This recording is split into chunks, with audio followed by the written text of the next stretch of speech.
اچھا تو سب سے پہلے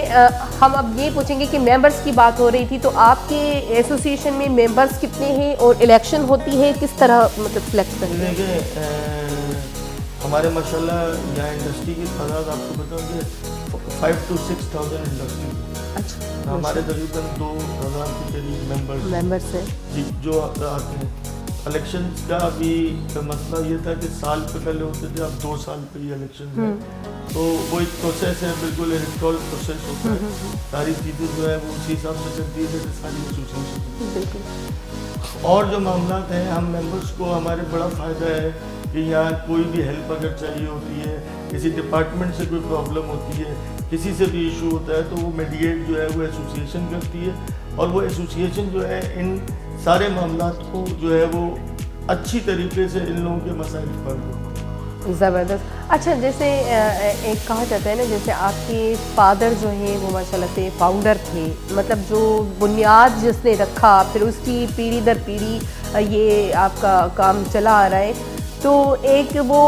خون میں ایک چیز شامل ہو جاتی ہے۔ تو میں نے آپ کی باتوں سے بہت سارا یہ نوٹ کیا ہے کہ آپ بہت ماشاءاللہ سے ٹاکیٹیو ہیں، اور ہر فورم پہ ویسے بھی دیکھا جائے اگر تو آپ نے انڈسٹریلسٹ کے لیے آواز اٹھائی ہے ہر طرح سے، کیونکہ آپ نے جیسے بتایا کہ بہت سارے مسائل ہیں، تو یہ جو ٹاکیٹیو ہیں آپ ماشاءاللہ، یہ جو لیڈرشپ ہے آپ میں، وہ آپ میں کہاں سے آئی؟ یہ تو میرے والد ماشاءاللہ نارتھ کراچی کے فاؤنڈر بھی تھے، چیمبر کے سینئر وائس پریزیڈنٹ بھی رہے کراچی چیمبر کے، تو میں نے جو کچھ بھی سیکھا ہے اپنے والد محترم سے سیکھا ہے، صحیح۔ اور انہوں نے مجھے جو ہے وہ ہر موڑ پہ جس وقت تک وہ ہم ساتھ تھے تو انہوں نے مجھے بہت کچھ سکھایا۔ اور میں تو ایک بات آپ سے یہاں کہوں گا کہ کوئی بھی کسی ایسوسیشن کا پریزیڈنٹ ہے، جب تک اپنے لوگوں کے مسائل کو اعلیٰ سطح پہ نہیں اٹھائے گا اور اس کے بارے میں بات نہیں کرے گا کہ ان کو کیا پرابلم ہے، تو وہ بیکار ہے اس کا پریزیڈنٹ ہے۔ You have to work for the members. Members نے آپ کو الیکٹ اسی لیے کیا ہے کہ ان کی جو پریشانیاں ہیں وہ اعلیٰ اداروں اور حکام تک پہنچانے کی۔ صحیح۔ تو ہم یہ کوشش کرتے ہیں، اور انشاءاللہ اس پہ ہم بہت زیادہ کامیاب بھی ہوئے ہیں، اور آئندہ بھی انشاءاللہ اپنے لوگوں کے لیے آواز اٹھاتے رہیں۔ اچھا آپ کی جو کمپنیز ہیں اس میں بیسیکلی کام کیا ہوتا ہے؟ جی دیکھیں ہمارا 70% تو ایکسپورٹ اورینٹڈ ہے، اچھا، یعنی جتنا ایکسپورٹ ٹیکسٹائل اور ہوم ٹیکسٹائل میں ہوتا ہے وہ ہمارے ایریا سے ہوتا ہے 70%۔ اس کے علاوہ فارماسیوٹیکل انڈسٹریز ہیں، آٹو موبائلس کی انڈسٹریز ہیں، یہاں سارے وینڈرز ہیں ہونڈا کے، سوزوکی کے، جو یہاں پارٹس بناتے ہیں۔ اس کے علاوہ ہمارے پاس ایک بہت بڑی انڈسٹری ہے یہاں چلڈرن گارمنٹ کی، جو لوکلائزیشن کی بات ہوتی ہے، لوکل انڈسٹری کی بات ہوتی ہے، یا ہمیں لوکل چیزوں کو اپنانا پڑے گا جو حالات ہیں اس وجہ سے، تو ہمارے پاس چلڈرن گارمنٹ کی ایک بہت بڑی انڈسٹری ہے کہ بچوں کے کلودنگ کی، جو ٹرکی اور چائنا سے بہتر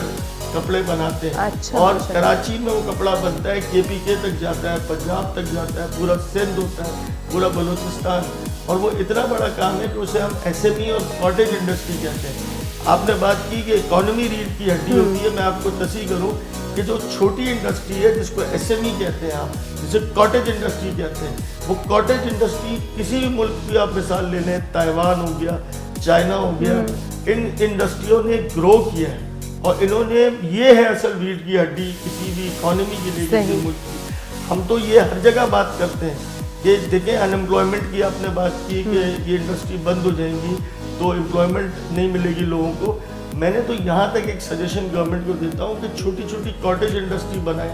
جو لوگ ان امپلائڈ ہیں ان کو بزنس دیں، آسان قسطوں میں سمیڈا کا ادارہ بنائیں، ان کو لونز دیں، وہ کام کریں۔ آپ جس طرح چائنا نے اپنے لوگوں کو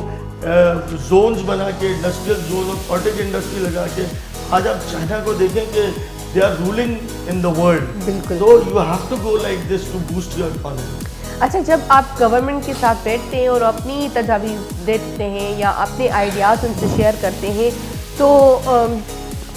کتنی حد تک وہ آپ سے سہکار کرتے ہیں یا کر چکے ہیں؟ دیکھیں ہر آدمی جو باشعور آدمی ہے وہ ہماری باتوں سے متفق ہوتا ہے، لیکن میں نے آپ سے ایک بات ہمیشہ کہی کہ ہم اس جگہ نہیں بیٹھے، وہ کیا کرائسس اور پریشانی فیس کر رہے ہیں، تو IMF کی بات میں نے بالکل کہ حالات اس نہج پہ اس ملک کے لائے جا چکے ہیں کہ ہمارے حکمران بھی اپنی مرضی سے